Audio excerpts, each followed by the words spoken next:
Good morning, students.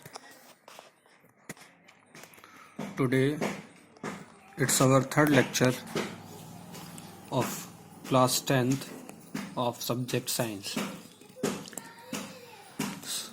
Now we are discussing about following topic: Ohm's law, its theoretical statement and mathematical statement. After that, we will study about ammeter and voltmeter. Okay, now let's start. So, Ohm's law, theoretical statement. तो हम सब लोगों को सबसे पहले Ohm's law का proper theoretical statement मालूम होना चाहिए. ज़्यादातर स्टूडेंट्स गलतियां कर देते हैं कि वो कुछ चीज़ों को छोड़ देते हैं थ्योरेटिकल स्टेटमेंट में, या फिर जो relation V equals to I R है इसके हिसाब से अपनी डेफिनेशन बना देते हैं. तो वो गलत हो जाता है, क्योंकि जो ओम्स लॉ है इसके लिए कुछ कंडीशंस हैं.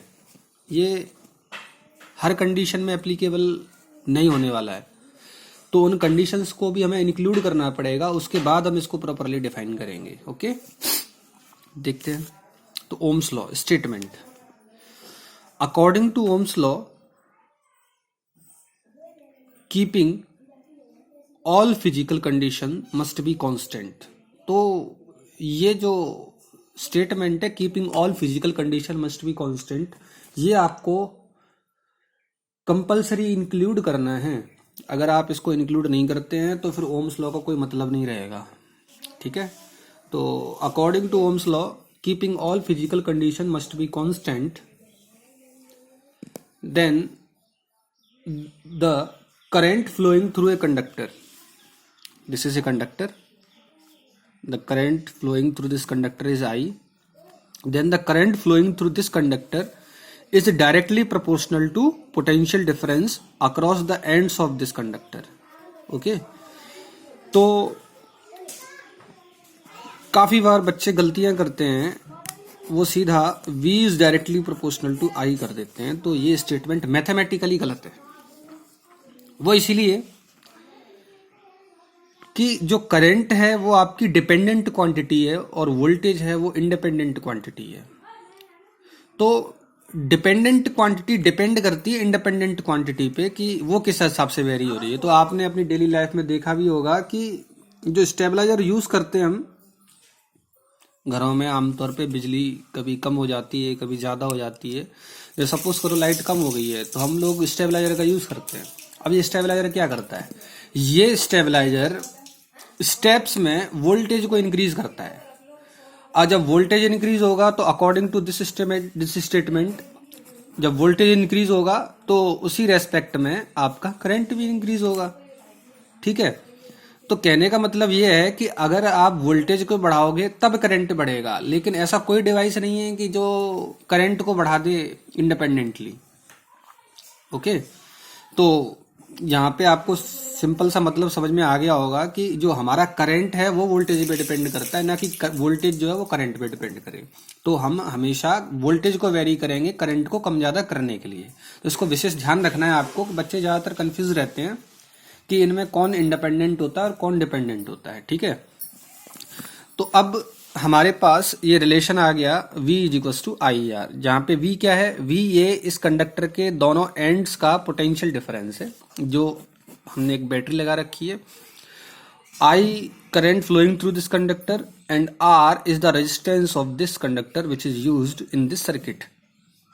ओके, तो अब यहां से हम करंट और वोल्टेज के बीच में ग्राफ ड्रॉ करेंगे. तो ग्राफ ड्रॉ करते समय हमेशा ध्यान रखना है आपको, जो आपका ये एक्सिस होता है, एक्स एक्सिस या फिर हॉरिजॉन्टल एक्सिस कह लो इसको, इस एक्सिस पे हमेशा आपको इंडिपेंडेंट क्वांटिटी रखनी है. एक ऐसी क्वांटिटी जो खुद से ही चेंज हो. इसको ये किसी और, इसका चेंज किसी और फिजिकल क्वांटिटी पे डिपेंड नहीं करेगा, ये खुद से ही चेंज होगी. और जब ये चेंज होगी इंडिपेंडेंट क्वांटिटी, तो इस पे डिपेंडेंट क्वांटिटी जो है वो भी चेंज होगी. ओके, तो अब यहाँ पर हम अगर ओम्स लॉ का प्रैक्टिकल करते हैं तो जैसे जैसे हम वोल्टेज बढ़ाएंगे उसी के रेस्पेक्ट में करंट भी बढ़ता है. ठीक है. देखिए, आप जैसे जैसे वोल्टेज इधर बढ़ रहा है, करंट की वैल्यू धीरे धीरे बढ़ रही है, देखो बढ़ रही है ना।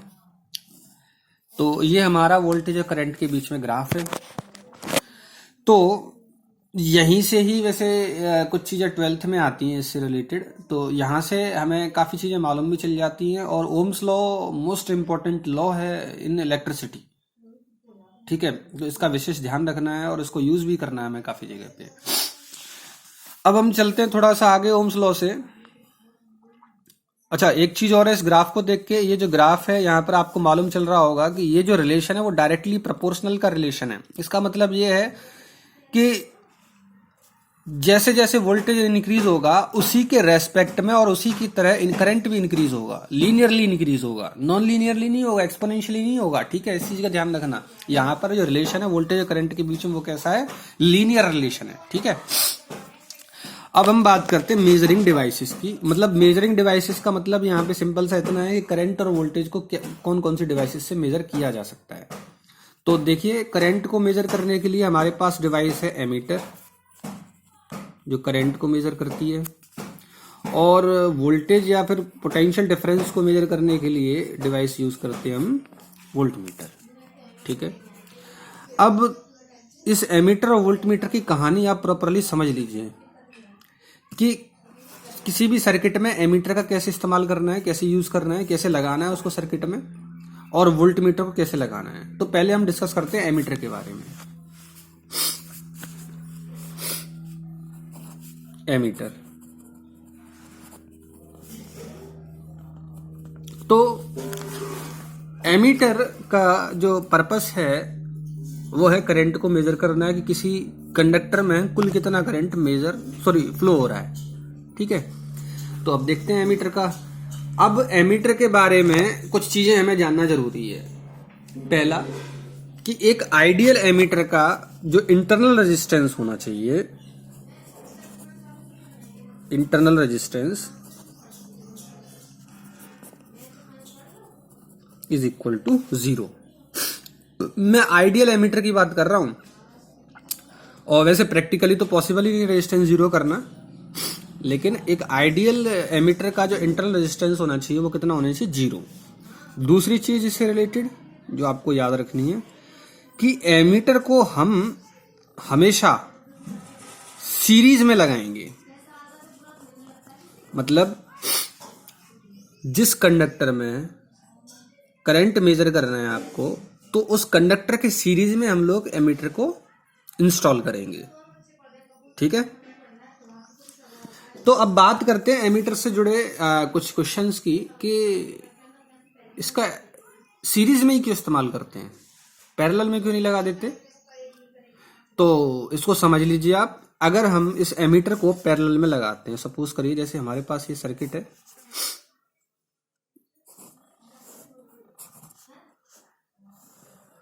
ये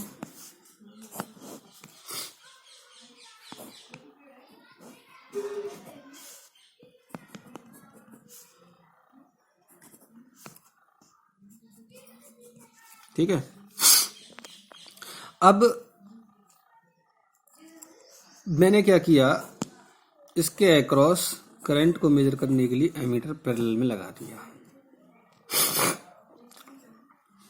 तो आपको याद रखना है कि एमीटर का इंटरनल रेजिस्टेंस कम से कम रखना है, और कम से कम कितना हो सकता है, 0 हो सकता है, ठीक है। तो 0 तो हम नहीं कर पाएंगे, लेकिन हम क्या बोलेंगे, कम से कम रखना है, बहुत ही कम रेजिस्टेंस इसका, ठीक है। अब यहां से आपको करंट मेजर करना है, जो आई करंट इस आर रेजिस्टेंस में फ्लो हो रहा है, इस कंडक्टर में फ्लो हो रहा है, वो करंट आपको मेजर करना है, ठीक है। अब जैसे ही आप इस एमीटर को पैरेलल में लगा देंगे, तो आपको एक चीज मालूम होना चाहिए कि जो करंट है, current always follow low resistance path.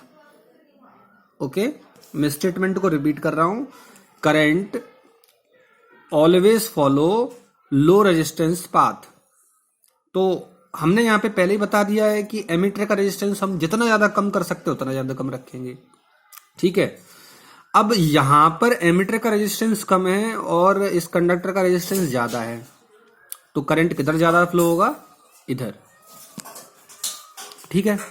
और जब इधर करंट ज्यादा अमाउंट में फ्लो होगा तो अकॉर्डिंग टू जूल्स लॉ, मतलब जूल्स लॉ कहता है कि अगर किसी कंडक्टर के अंदर बहुत ज्यादा करंट फ्लो हो रहा है तो उसके अंदर जो हीट होगा वो बहुत बहुत ज्यादा होगा। ठीक है, जो अभी आगे चल के हम डिस्कस करेंगे, अभी आप लोग इतना जानो। तो होगा क्या, जैसे ही ये लार्ज अमाउंट में करंट फ्लो होगा एमीटर के अंदर से, तो यहाँ पर हीट बहुत ज्यादा प्रोड्यूस होगी, जिससे क्या होगा, हमारा जो इंस्ट्रूमेंट है वो डैमेज हो जाएगा या डैमेज हो सकता है।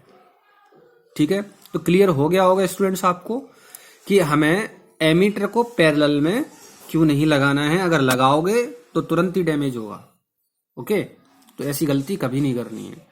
तो अब हम इस एमीटर को कहां पे लगाएंगे, अब इस एमीटर को हम यहां पर लगाएंगे सीरीज में, इस जगह पे। आया समझ में? तो एमीटर का इसीलिए हम लोग हमेशा सीरीज में यूज करते हैं। ठीक है, अब बात करते हैं वोल्टमीटर की।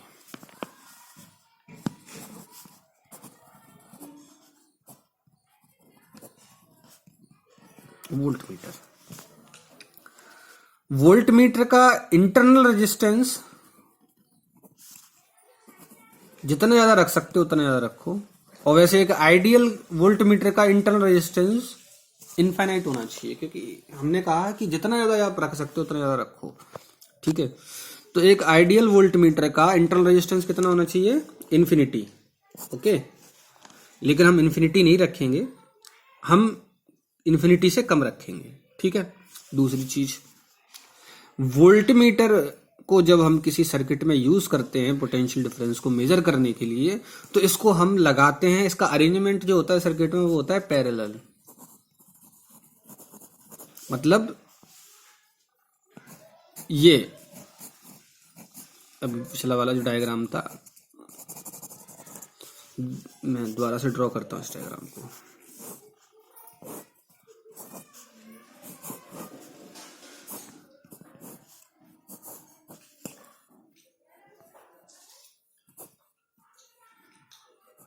की है वोल्टेज,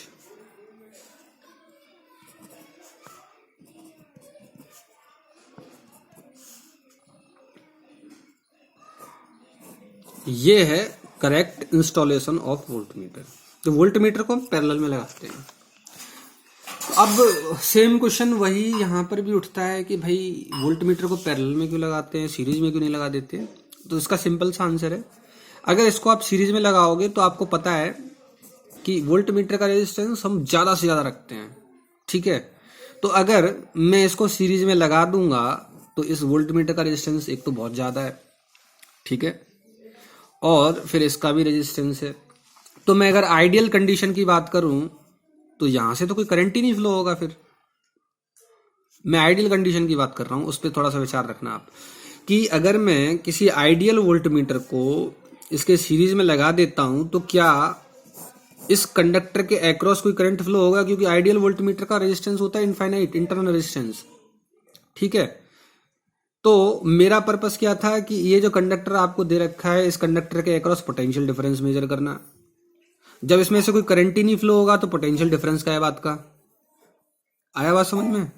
तो कहने का मतलब ये है कि वोल्टमीटर को आपको कहां पे लगाना है, हमेशा पैरेलल में लगाना है। ठीक है, तो आपका ये इतना क्लियर हो गया होगा वोल्टमीटर और अमीटर से रिलेटेड। तो इसको आप लोग प्रॉपरली देखना है, क्योंकि इससे बहुत ज्यादा क्वेश्चंस बनते हैं, क्योंकि पिछले एग्जाम में भी इस पे काफी क्वेश्चंस बने थे, खासकर सीबीएसई बोर्ड में भी और आरबीएसई बोर्ड में भी। तो आपको प्रॉपरली इनके बारे में जानना बहुत जरूरी है। ठीक है, अगर आपको कोई क्वेरी होती है तो आप कमेंट में भेज सकते हो अपनी क्वेरीज इससे रिलेटेड। Thank you students.